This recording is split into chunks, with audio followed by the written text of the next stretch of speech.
কইব।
ঘটনা দেখলেন, মানে কি দেখলেন?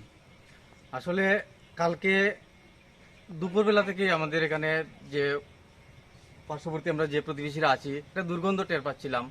রাত্রের দিকে সেই গন্ধটা আরো ভয়ানক হয়েছে। রাত্রে আমরা প্রতিবেশীরা ঘুমাতে পারিনি। তো ভোরবেলা আমি যখন মর্নিং ওয়ার্কে বের হওয়ার জন্য গেট থেকে বেরিয়ে এলাম, তো এখানে যাওয়ার পরেই দেখি মাছি উড়াউড়ি করছে, দুর্গন্ধটা আরো বেশি হচ্ছে। তো আমি একটু পা বাড়িয়ে উপরের দিকে তাকালাম, তাকিয়ে দেখলাম একটা ডেড বডি। এখানে অন্ধকারাচ্ছন্ন জঙ্গলের ভিতরে ডেড বডিটা পড়ে আছে। তো সঙ্গে সঙ্গে আমি এসডিপিও স্যারকে মেসেজ পাঠালাম। তো এসডিপিও স্যার মেসেজ দেখেই 6টার সময় উনি ওসি সাহেব কুমারঘাট এবং পুলিশ সহ তাদেরকে পাঠালেন এবং ওনারা এসে দেখলেন এই ডেড বডি। আসলে যে এই এলাকাটা, এটা হলো ইলেকট্রিক অফিসের একটা পরিত্যক্ত এরিয়া। এখানে প্রচন্ড জঙ্গল, প্রতিদিন এখানে ড্রাগসের আসর বসে, মদের আসর বসে। এই জায়গাটাতে পরিবেশটা ভয়ঙ্করভাবে খারাপ হয়ে গেছে। আমরা অনেকবার প্রতিবাদ জানিয়েছি, সিনিয়র ম্যানেজার ইলেকট্রিক ওনাকেও জানিয়েছি।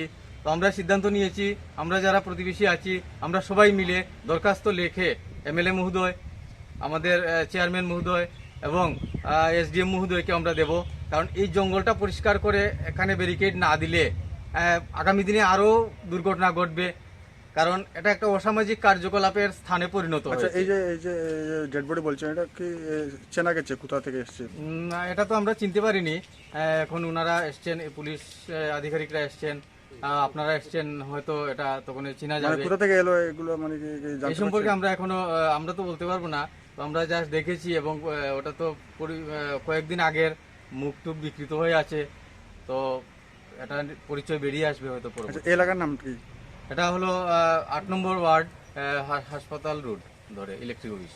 সকালবেলা 7:30 পৌনে 1টা নাগাদ আমাদের এখানে একটা ইনফরমেশন আসে যে কুমারঘাট ইলেকট্রিক অফিস সংলগ্ন হাসপাতাল রোডের পাশে থেকে মানে একটা বিশ্রী গন্ধ বেরোচ্ছে। তা কি হয়েছে জানার জন্য তো সঙ্গে সঙ্গে তারা এসডিপি সাহেবের নাম্বার নাকি ছিল, পার্শ্বস্ত বাড়ি ঘুরের তারা। তো এসডিপি সাহেবকে ফোন করে, তো এসডিপি সাহেব তখন ওসি সাহেবকে ফোন করেন। ওসি সাহেব তখন আমাদেরকে কল করে বলেন যে দেখো ব্যাপারটা কী হয়েছে। তখন আমি থানাতে যাই এবং আমার সঙ্গে এসআই জয়ন্ত দাস উনিও আসেন এটা ভেরিফাই করার জন্য। তা আমরা দেখি যে ঠিকই আছে, একটা অপরিচিত ব্যক্তি। আমরা আশপাশের লোককে জিজ্ঞেস করলাম যে এরকম কোনো ব্যক্তিকে তোমরা চিনো কিনা বা এরকম কোনো মিসিং ডায়েরি হয়েছে কিনা। তো প্রাথমিকভাবে যতটুকু জানলাম যে এটা অপরিচিত ব্যক্তি এখানে। তো কিভাবে মারা গেল সেটা পোস্টমর্টম হওয়ার পরে জানা যাবে কিভাবে মারা গেল। তো আমরা তাকে যে যতটুকু পেলাম, পোকা ছিল, পোকামাকড় ছিল দেহের বিভিন্ন অংশে, একদম ডিকম্পোস্ট। তো কতদিন হলো একদম একুরেট তো বলতে পারবো না, তো মনে হচ্ছে 7-8 দিন বা 6-7 দিন। কোনো আঘাতের চিহ্ন কি আছে? না, আপাতত তো আমরা দেখিনি, বা ফরেন্সিক টিমও সেখানে ছিল, সেরকম কোনো আমরা পাইনি, প্রাথমিক তদন্তে পাইনি। এখন এটা যদি পোস্টমর্টম করার সময় যদি কোনো কিছু পাই তো